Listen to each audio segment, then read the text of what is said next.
नमस्कार, good evening प्यारे साथियों। कैसे हैं आप सभी? उम्मीद करती हूँ सभी प्यारे साथी एकदम मस्त, शानदार, जिंदाबाद, जबरदस्त होंगे। मैं वर्षा आप सभी का स्वागत करती हूँ आपके अपने प्यारे परिवार रोजगार विद अंकित एप्लीकेशन पर। तो प्यारे साथियों, हम पढ़ रहे हैं हिंदी गद्य का उद्भव एवं विकास। हिंदी गद्य के उद्भव एवं विकास में अभी हम चर्चा करेंगे आज द्विवेदी युग पर और आपके शुक्ल युग पर। ठीक है, तो बताइए आप सभी कैसे हैं? कौन कौन क्लास में आ चुका है? आकाश, विधि, अभिषेक,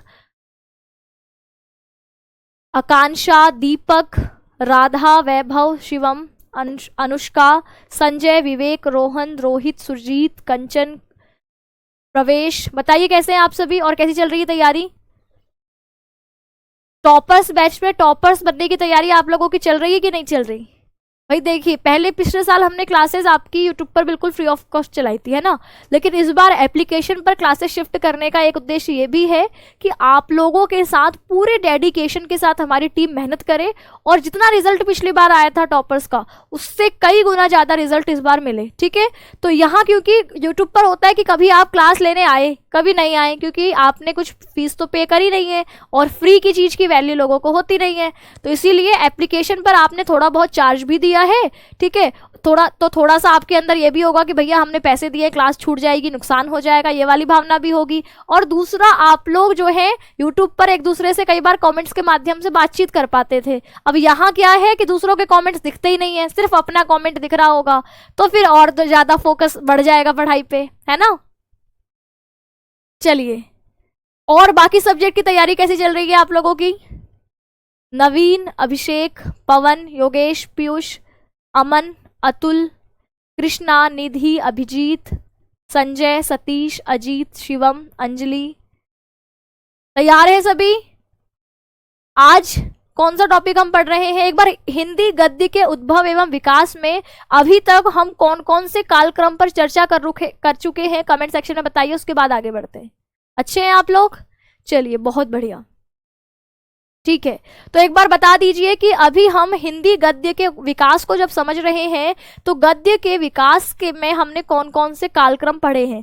हम जब पूरे हिंदी साहित्य को समझते हैं तो हमें आदिकाल, भक्तिकाल, रीतिकाल और आधुनिक काल पर बात करनी होती है। और जब हम आपके पूरे साहित्य में से सिर्फ गद्य की बात कर रहे होंगे तो हम समझेंगे कि जो गद्य का उद्भव और विकास है वो सबसे अधिक आपके आधुनिक काल में होता है। तो हम आधुनिक काल में भी भारतेंदु का योगदान सबसे अधिक है। इसीलिए हिंदी गद्य के विकास में हम भारतेंदु पूर्व युग और भारतेंदु युग ये विभाजन करते हैं। भारतेंदु से पहले के समय में हमें राजस्थानी, मैथिली, ब्रजभाषा और दक्षिणी का गद्य मिलता है, और जबकि आधुनिक काल के समय में हमें किसका गद्य मिलता है? तो हमें आपके खड़ी बोली गद्य का विकास भारतेंदु के समय से माना जाता है। तो अब हम आपके भारतेंदु युग से गद्य के आपके विकास क्रम की तरफ बढ़ रहे हैं। भारतेंदु से पहले 4 आपकी भाषाओं के गद्य हमें देखने को मिलते हैं। इसके बाद हमने कुछ 4 महत्वपूर्ण प्रारंभिक खड़ी बोली गद्य के लेखकों की बात करी थी, जिसमें नाम आता है सदासुख लाग, आपके ईश्वर अल्लाह खां, या आपके तीसरा नाम था लल्लू लाल का, और चौथा नाम था सदल मिश्र का। ये 4 प्रारंभिक 4 खड़ी बोली गद्य के लेखक हो गए। और इसके बाद 2 और हुए आपके राजा शिवप्रसाद सितारे हिंद और आपके राजा लक्ष्मण सिंह। इन 2 का आपकी हमें गद्य रचना, जिन्होंने एक की भाषा में संस्कृत का प्रभाव था, एक की भाषा में अरबी फारसी का प्रभाव था। उसके बाद भारतेंदु जी ने हिंदी को इन सभी भाषाओं के प्रभाव से मुक्त करते हुए जो आधुनिक खड़ी बोली गद्य का हम रूप देखते हैं, यहां तक इसको परिनिष्ठित, परिमार्जित, शुद्ध करने का योगदान भारतेंदु जी को जाता है। भारतेंदु जी के समय में अनेक विधाएं, नाटक रचे गए, अनेक इतिहास ग्रंथ लिखे गए, आपके जो है उपन्यास लिखे गए। तो ये प्रमुख विधाएं आपके खड़ी बोली गद्य में किसके विकास से, आपके किसके समय में हुई? भारतेंदु जी के। भारतेंदु समय को हम 1850 से लेकर 1900 तक के समय में मानते हैं। और अब कल हमने द्विवेदी युग पर चर्चा करी थी। द्विवेदी जी का समय क्या है? तो हम कहते हैं आपके द्विवेदी जी का समय जो है वह आपके 1900 से लेकर 1922 तक का समय द्विवेदी युग का रहा है। तो कल हमने द्विवेदी युग पर बात करी थी कि आपके द्विवेदी युग का नामकरण जो है आपके किस पर आधारित है?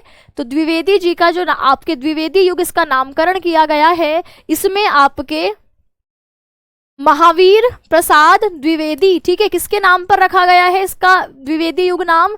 तो हम कहेंगे द्विवेदी युग से यहाँ आशय है महावीर प्रसाद द्विवेदी जी से। किससे आशय है? महावीर प्रसाद द्विवेदी जी से यहाँ पर आशय है। महावीर प्रसाद द्विवेदी जी से यहाँ पर आपके द्विवेदी युग का आशय है। ठीक है, आगे लिखा है कि हिंदी गद्य के विकास के अंतर्गत जो आपके भारतेंदु जी हैं, इनके बाद महावीर प्रसाद द्विवेदी का व्यक्तित्व सर्वाधिक प्रतिभाशाली रहा है। इन्होंने क्या कहा है? तो इन्होंने आपकी हिंदी भाषा को और परिनिष्ठित परिमार्जित करने का काम किया। किसके माध्यम से? तो सरस्वती पत्रिका के माध्यम से। इस सरस्वती पत्रिका के संपादक ये कौन से सन में बने? तो हमने कल समझा था 1903 ईस्वी में ये इस पत्रिका सरस्वती नामक पत्रिका, जो कि बहुत अधिक इस युग में प्रसिद्ध हुई, इसके संपादक 1903 ईस्वी में बने। इसके अगर हमने बात करी थी कि आपके जो द्विवेदी युग है, इसके सबसे पहले संपादक हमारे चिंतामणि घोष थे, जिन्होंने इसकी शुरुआत करी थी।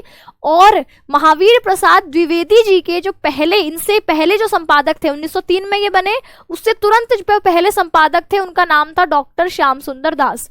यही हमने बात करी थी, कहा कि इस पत्रिका के माध्यम से द्विवेदी जी ने भाषा के परिमार्जन का अभूतपूर्व कार्य संपन्न किया और उन्हीं की प्रेरणा से, निर्देशन से ललित और उपयोगी दोनों प्रकार के साहित्य का विपुल परिमाण में रचा गया। सरस्वती ने हिंदी भाषा का एक स्तर प्रतिष्ठित किया और भाषा के शब्द भंडार की वृद्धि के साथ साथ उसकी अभिव्यंजना शक्ति की भी आपकी अभिवृद्धि हुई।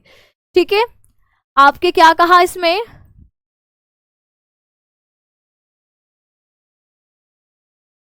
श्याम सुंदर प्रजापति, मैम मेरा नाम भी है भाई, बहुत बढ़िया।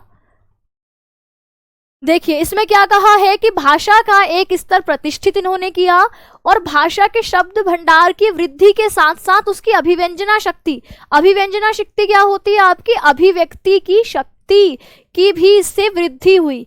विविध प्रकार की भाषा शैलियों के जन्म के साथ साथ गद्य के विविध रूपों का विकास हुआ। प्रेमचंद, जयशंकर प्रसाद, बालमुकुंद गुप्त, पद्म सिंह शर्मा, श्याम सुंदर दास और रामचंद्र शुक्ल जैसे लेखक द्विवेदी युग की ही देन हैं। इनके निबंधों में हमें विषय विस्तार के साथ विविध शैलियों का आकर्षक सौंदर्य भी दिखाई पड़ा। इस दृष्टि से स्वयं द्विवेदी जी के अतिरिक्त बालमुकुंद गुप्त, पूर्ण सिंह, यशोदानंदन अखौरी, चतुर्भुज औदिच्य, पद्म सिंह शर्मा, श्याम सुंदर दास एवं रामचंद्र शुक्ल का कार्य सर्वाधिक महत्वपूर्ण है। एग्जाम में सवाल कैसे आते हैं? जैसे भारतेंदु युग के कुछ महत्वपूर्ण लेखक हमने देखे, उनकी कुछ महत्वपूर्ण रचनाएं देखी, ऐसे ही यहाँ पर आपके द्विवेदी युग के कुछ महत्वपूर्ण लेखक और इनकी रचनाओं के नाम यहाँ से सवाल पूछे जाएंगे। कहा अंतिम 3 लेखकों ने तो समालोचना और हिंदी साहित्य के इतिहास लेखन के क्षेत्र में अभूतपूर्व कार्य किया। अभूतपूर्व का मतलब मैंने आपको कल भी बताया था, भूत यानी जो पहले हो चुका है, अभूत यानी जो पहले नहीं हुआ, पूर्व यानी पहले। तो जो कार्य कभी पहले हुआ नहीं, ऐसा उत्कृष्ट कार्य इनके द्वारा हिंदी के क्षेत्र में किया गया। इस क्षेत्र में मिश्र बंधुओं का कार्य भी उल्लेखनीय है।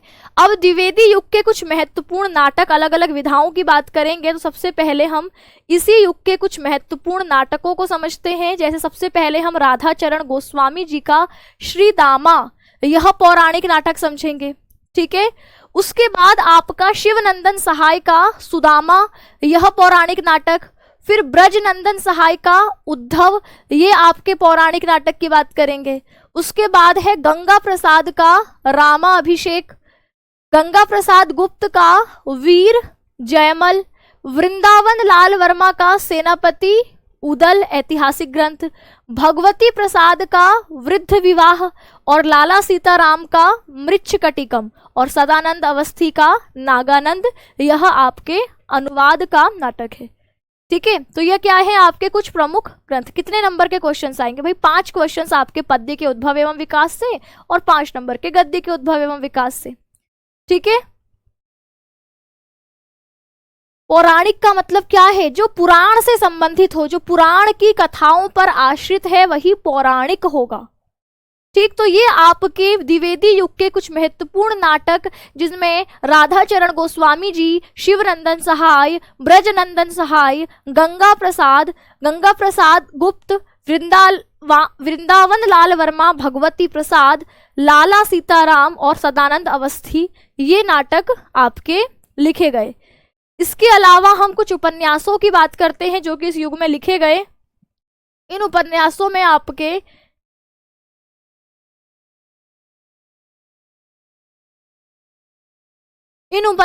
नाम आता है सबसे प्रमुख देवकी नंदन खत्री का, जिनका उपन्यास चंद्रकांता संतति और भूतनाथ पूछा।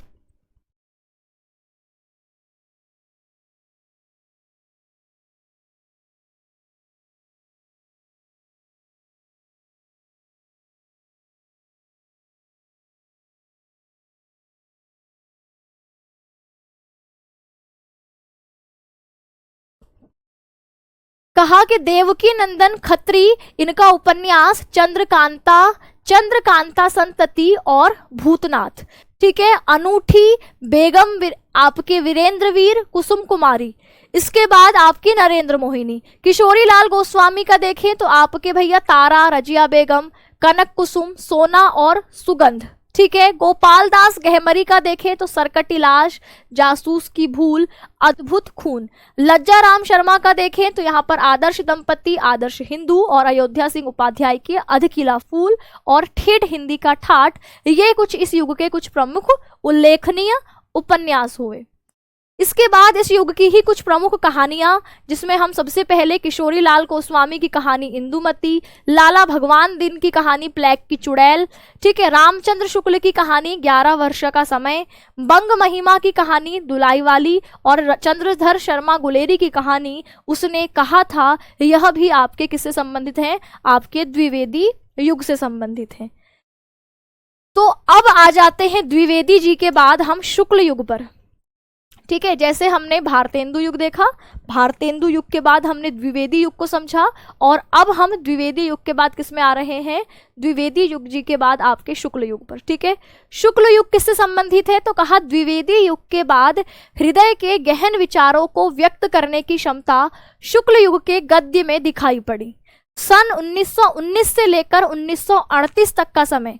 अब आप सोच रहे होंगे कि 1922 में तो द्विवेदी युग समाप्त होता है, तो द्विवेदी के बाद शुक्ल आ रहा है, तो ये आपके 1922 से होना चाहिए, लेकिन इसका समय क्या है, 3 साल पहले का है। 1919 से लेकर 1938 का समय आपके क्या होगा, शुक्ल युग, या आपके कविता की दृष्टि से देखें तो इसी को छायावादी युग कहा जाता है।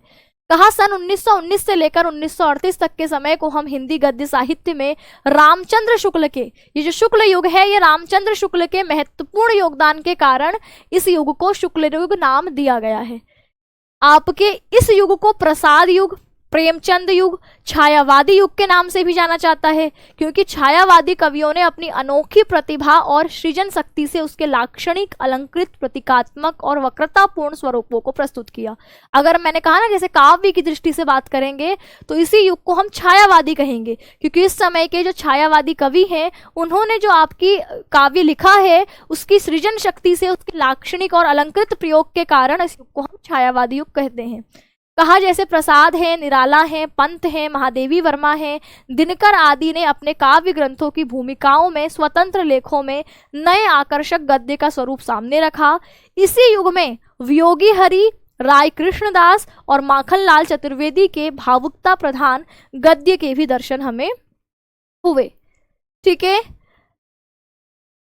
कहा समालोचना और इतिहास लेखन में आचार्य रामचंद्र शुक्ल के विराट योगदान के पश्चात आलोचना के क्षेत्र में नंद दुलारे वाजपेयी, हजारी प्रसाद द्विवेदी, विश्वनाथ प्रसाद मिश्र, डॉक्टर नगेंद्र और डॉक्टर रामविलास शर्मा एवं इतिहास लेखन के लिए डॉक्टर राम कुमार वर्मा, आपके गणपति चंद्रगुप्त, लक्ष्मी सांगर वाश्रेण तथा डॉक्टर मोहन अवस्थी आदि के नाम उल्लेखनीय हैं। इसमें सारी चीजें फैक्चुअल हैं। फैक्चुअल का मतलब समझते हैं, जहां पर तथ्य हैं। ठीक है, आपके तथ्य का मतलब क्या है, जहां पर हमें याद करने वाली चीजें हैं। आपको इस युग के समय सीमा को याद रखना है, जैसे हम शुक्ल युग कहेंगे तो समय सीमा, इसके अलावा किसके नाम पर ये रखा गया है, शुक्ल युग किसके नाम पर रखा गया है, इस समय के प्रमुख रचनाकार कौन हुए और उनकी रचनाएं क्या हुई, उनके रचनाकार और उनकी रचनाएं आपकी क्या हुई, इसका आपने जिक्र करना है।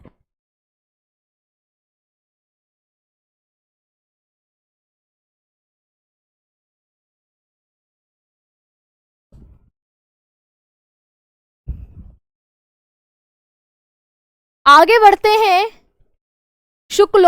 आपके शुक्ल युग के बाद, शुक्ल युग के बाद आ जाएगा शुक्लोत्तर युग। ठीक है, शुक्लोत्तर युग क्या होगा, शुक्लोत्तर यानी शुक्ल के बाद, उत्तर होता है बाद, शुक्ल के बाद का युग कहा। इसमें आप इसको अगर हम काव्य की दृष्टि से देखते हैं तो छायावाद के बाद का युग होगा, इसलिए इसको छायावादोत्तर अथवा प्रगतिवादी युग भी कहते हैं। इसका समय 1938 के बाद का है। कहा 1936 ईस्वी के पश्चात लेखन की स्थिति में तेजी से परिवर्तन हुआ। राष्ट्रीय सांस्कृतिक चेतना से प्रेरित रचनाकारों ने यथार्थवादी जीवन दर्शन को अपनी रचनाओं में स्थान देना प्रारंभ किया और छायावादी युग के अनेक रचनाकार नई चेतना के अनुसार साहित्य करने लगे। और इसके परिणाम स्वरूप क्या हुए, इसके परिणाम आपकी रचनाएं, मैंने सुन लिया आपकी रचनाएं ना, मैं अब आपको ऐसे कराऊंगी लास्ट में। ये शुक्लोत्तर युग के बाद आपका गद्य साहित्य का उद्भव एवं विकास खत्म हो जाएगा। तो हम लास्ट में टेबल के माध्यम से जो आपकी प्रमुख रचनाएं होंगी, ठीक है, जिसको हम, मैं आपको ये भी समझना है, हिंदी का पहला गद्य का, खड़ी बोली गद्य का पहला उपन्यास कौन सा है, कहानी कौन सी है, निबंध कौन सा है, रिपोर्टाज कौन सा है, संस्मरण कौन सा है, इस तरीके के प्रश्नों को हम टेबल के माध्यम से समझेंगे। ये अभी सिर्फ आपके कौन से युग के बाद कौन सा युग आता है इसको हम क्रम से समझ रहे हैं। ठीक है, जो रचनाएं जहां से सवाल बनेंगे वो टेबल के माध्यम से अंत में देख रहे होंगे। ठीक, चलिए, इसमें कहा कि छायावादी युग के बाद हमारे पास छायावादोत्तर युग आता है और इसी के परिणाम स्वरूप 1938 ईस्वी के बाद के समय को हम साहित्य को छायावादोत्तर युग कहते हैं। इस समय जो आपकी रचनाएं हुई वो यथार्थवादी हुई, यानी रियलिटी पर बेस्ड रचनाएं इस समय लिखी गई। कहा इसे शुक्लोत्तर तथा प्रगतिवादी युग भी कह सकते हैं। और प्रगतिवादी युग में सहज, व्यवहारिक और अलंकार विहीन गद्य की प्रतिष्ठा हुई। उसमें भावुकतापूर्ण अभिव्यक्ति का स्थान सतेज और चुटीली आपकी उक्तियों ने ले लिया। डॉक्टर रामविलास शर्मा, शिवदान सिंह चौहान, प्रकाश चंद्र गुप्त इसी युग के लेखक हैं। रेखाचित्र और संस्मरण लेखकों में पद्म सिंह शर्मा, बनारसी दास चतुर्वेदी, महादेवी वर्मा, रामवृक्ष बेनीपुरी और कन्हैया लाल मिश्र प्रभाकर विशेष रूप से उल्लेखनीय हैं।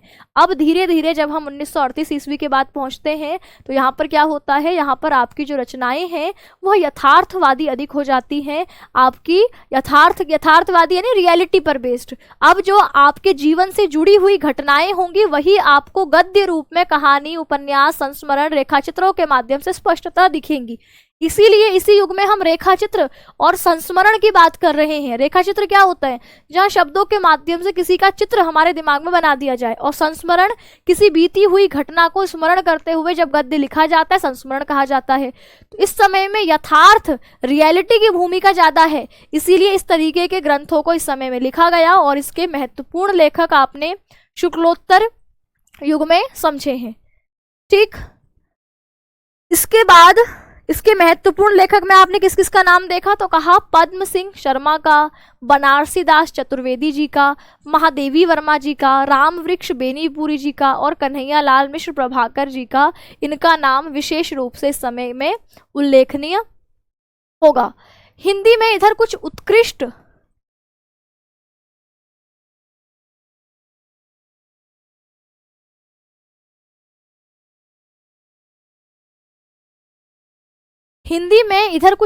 साहित्यिक जीवन चरित्र और आत्मकथाएं भी प्रकाशित हुई। ये सारी आधुनिक विधाओं के अंतर्गत आते हैं। आधुनिक विधाओं का मतलब समझते हैं ना, जैसे संस्मरण है, रेखाचित्र है, पत्र साहित्य है, निबंध साहित्य है, ये सब बिल्कुल आधुनिक विधाएं हैं। तो कहा, और जैसे आत्मकथा है तो कहा इस समय जीवन चरित्र और आत्मकथाएं भी प्रकाशित हुई। इनमें जैसे अमृत राय की कलम का सिपाही और डॉक्टर रामविलास शर्मा की निराला की साहित्य साधना उल्लेखनीय कृतियां हैं। आत्मकथाओं में जो डॉक्टर राजेंद्र प्रसाद की आत्मकथा के बाद पांडे बेचन शर्मा उग्र की अपनी खबर और हरिवंश राय बच्चन की क्या भूलूं क्या याद करूं वह निर्माण नीड़ का निर्माण फिर आदि कृतियां लोकप्रिय हुई है आत्मकथा के रूप में। फिर कहा कि आपके कलम का सिपाही क्या है भाई? कलम का सिपाही जीवन चरित्र है। इसमें अमृत राय ने प्रेमचंद के जीवन चरित्र पर लिखा है।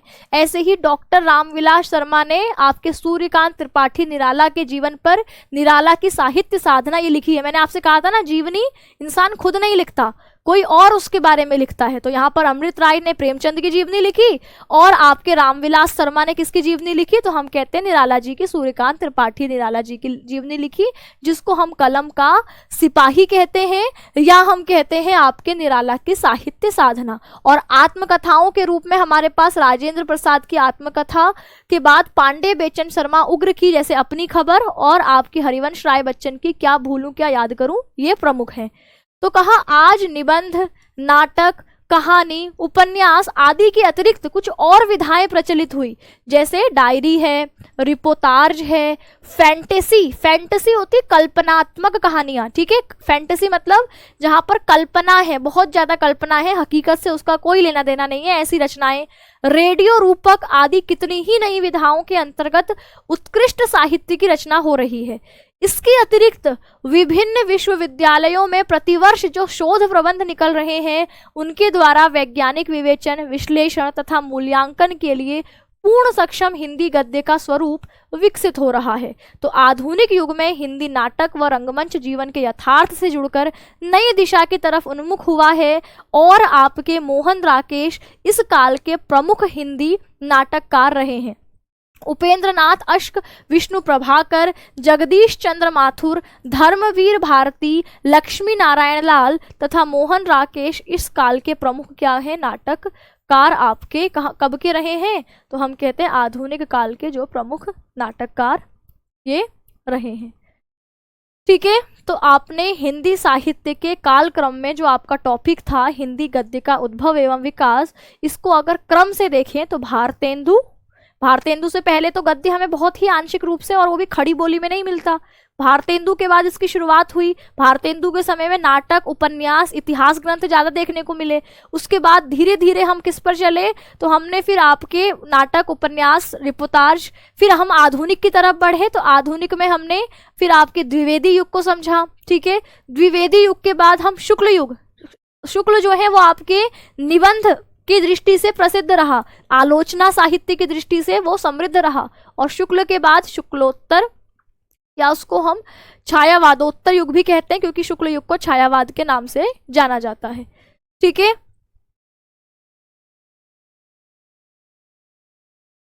कथा साहित्य के क्षेत्र में मार्क्स के समाजवाद तथा फ्रायड के मनोविश्लेषणवाद का विशेष प्रभाव दिखाई पड़ता है। आज की पीढ़ी के जीवन के संघर्ष, आकांक्षाएं, आशाएं, कुंठाएं, विद्रोह तथा नवीन जीवन मूल्यों की तलाश इस युग की कहानियों व उपन्यासों के प्रमुख विषय हैं। जैसे शेखर एक जीवनी, परतु, बहती गंगा, सूरज का सातवां घोड़ा, कुछ ऐसे ही उपन्यास हैं। जैनेन्द्र अज्ञेय, भगवती चरण वर्मा, धर्मवीर भारती, मन्नू भंडारी, यशपाल, अमृतलाल नागर आदि इस युग के कुछ प्रमुख उपन्यासकार तथा कहानीकार हैं। तो इस युग में निबंधों के क्षेत्र में नवीन शैलियों, विषयों तथा रूपों का विकास हुआ एवं सांस्कृतिक, व्यक्तिक तथा सामयिक विषयों पर विचारात्मक, दार्शनिक, भावात्मक, हास्य व्यंग्यात्मक और समीक्षात्मक निबंधों की रचना हुई। हजारी प्रसाद द्विवेदी, जैनेन्द्र अज्ञेय, विद्यानिवास मिश्र, रामवृक्ष बेनीपुरी, वासुदेव शरण अग्रवाल, महादेवी वर्मा तथा हरिशंकर प्रसाई के नाम इस युग के निबंधकारों में विशेष रूप से उल्लेखनीय हैं। ठीक है, तो यह आपकी आज जो है ये आपका समाप्त हो गया है। आज हमने इसमें अगर हम देखें तो हमने जहाँ से गद्य के उद्भव एवं विकास को शुरू किया था, हमारे पास ये टॉपिक था गद्य का उद्भव एवं विकास। ठीक है, गद्य का उद्भव एवं विकास, इस टॉपिक को हमने समझा था। गद्य के उद्भव एवं विकास में हमें ये समझना था कि जो साहित्य की गद्य विधा है, साहित्य आपके दो तरीके से रचा जाता है, एक हमें गद्य रूप में रचा जाता है, एक पद्य के रूप में। जो आपके गद्य होते हैं इसमें हमें व्याकरणिक नियमों का समावेश और विचार प्रधान रचनाएं मिलती हैं, और पद्य में हमें आपके भावनाएं, इमोशंस केंद्र में होती हैं, व्याकरणिक नियमों का प्रयोग यहाँ पर नहीं किया जाता। अब हमें इस गद्य की शुरुआत कहाँ से हुई, तो हमें देखना था कि गद्य जो है इससे पहले आपके आदि काल में, भक्ति काल में, रीति काल में, इन तीनों में तो नहीं था, या ना के बराबर था। आदि काल में भी, भक्ति काल में भी, क्योंकि हिंदी साहित्य को हम काल के हिसाब से बांट के समझते हैं, रीति काल में भी क्या सा था, ना के बराबर था। और आपके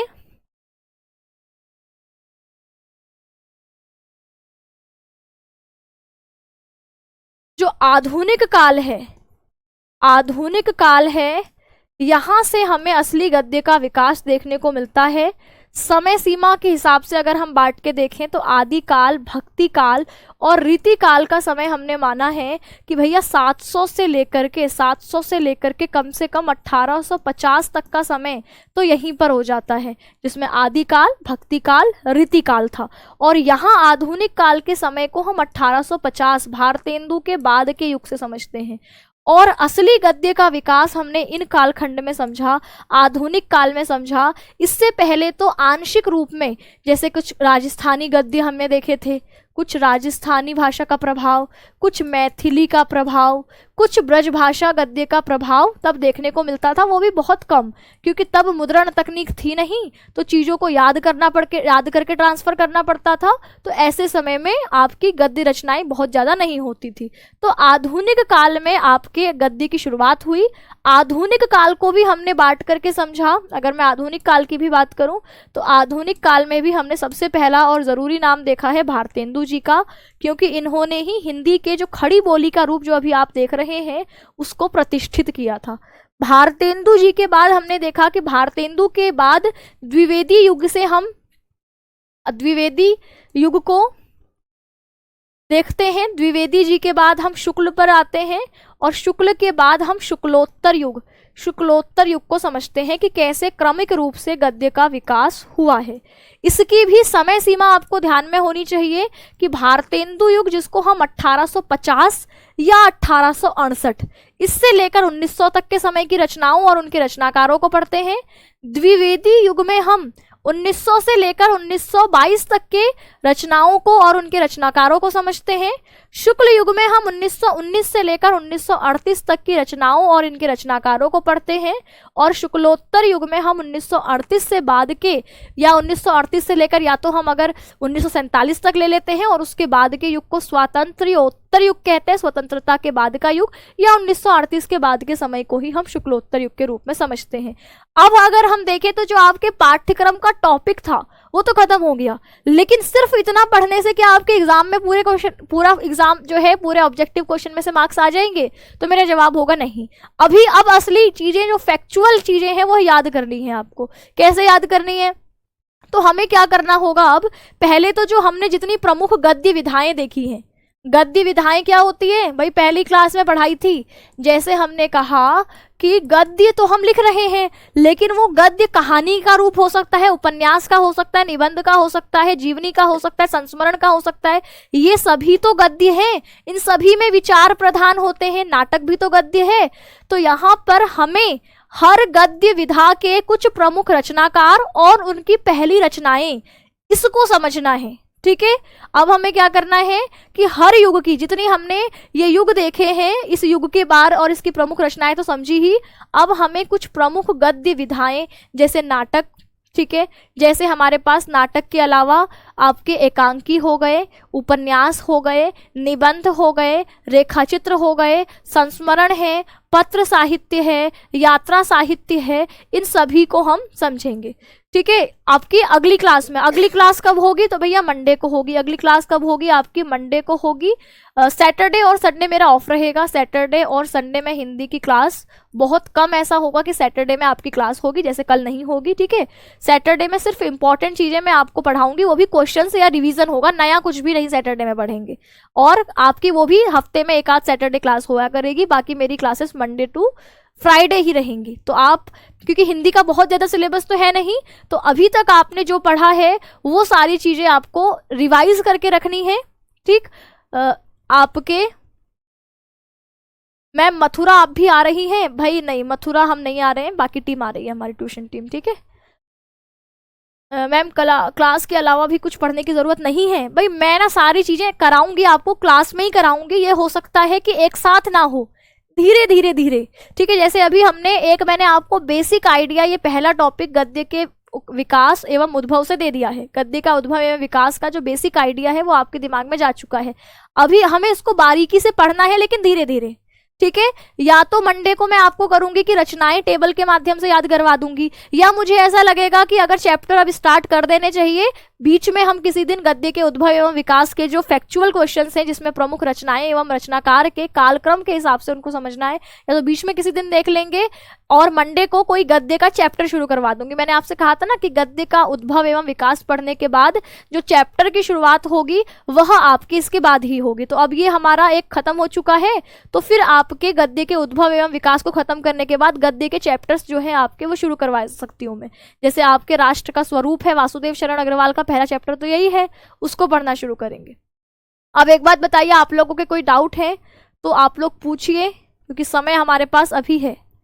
ठीक है, या थोड़ा सा पद्य के उद्भव एवं विकास को समझा दो, समय है तो पद्य का एक बेसिक आइडिया आपको दे देती हूँ। ठीक है, देखिए जब हम बात कर रहे हैं, अब इसी में पद्य के उद्भव एवं विकास को समझते हैं, तो यहां पर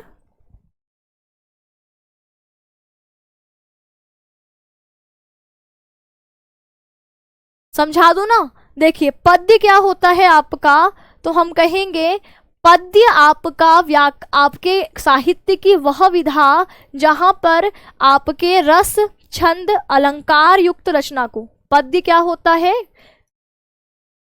पद्य साहित्य की एक ऐसी विधा है जो कि भाव प्रधान होती है, जहां पर इमोशंस केंद्र में होते हैं।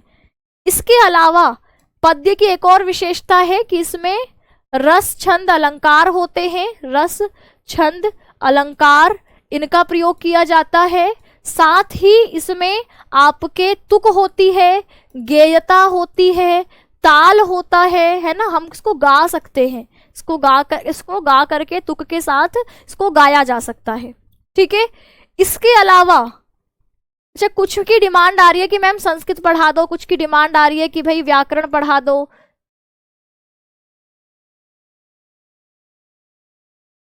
पद्य जो कि आपके भाव प्रधान रचना होती है, जिसमें रस छंद अलंकार तुक गेयता ताल आदि होते हैं। ठीक है, इसके विकास की जब हम बात करेंगे तो इसमें भी हमें समझना होगा इन्हीं चार कालक्रमों में, जिसको मैं आपसे कहूंगी कि हमारे पास आदि काल है, भक्ति काल है, आदि काल है, भक्ति काल है और रीति काल है। तो हमने कहा था कि जो शुरुआत के 3 काल है, यहाँ पर गद्य रचनाएं हमें नहीं मिलती। कौन सी रचनाएं मिलती हैं? पद्य रचनाएं मिलती हैं।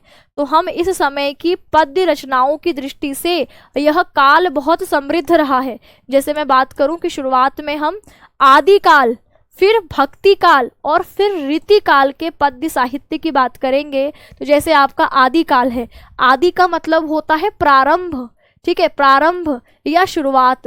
तो जो आदि काल की रचनाएं हमें पद्य साहित्य में मिलती हैं, तो यह भाषा की दृष्टि से बड़े शुरुआती स्तर को दिखाती। जैसे मैं कोई काम नया नया शुरू करूं तो वह कैसा होगा आपका? वह आपका बिल्कुल आपको लगेगा कि इसने पहली बार ये काम किया है, और वहीं मैं उसको बहुत बार कर चुकी हूँ। कोई एक्सपीरियंस उसी काम को करेगा तो वो कैसा हो जाएगा? बहुत अच्छा हो लगेगा। देखने से पता चलेगा कि भाई जिसने इस काम को किया है उसे इस काम का बहुत अभ्यास है। तो ऐसे में जो आदि काल की पद्य रचनाएं मिलती हैं वह कैसी होती हैं? तो वह बिल्कुल आपके प्रारंभिक स्तर की होती हैं। ठीक है। वीर रस प्रधान रचनाएं, इस समय भारत में विदेशी आक्रमण बहुत हो रहे थे और राजा भी एक दूसरे की सत्ता प्राप्त करने के लिए एक दूसरे राज्य पर आक्रमण करते थे। तो इस समय की रचनाओं में हमें वीर रस की प्रधानता दिखती है। अब जैसा आपके समाज की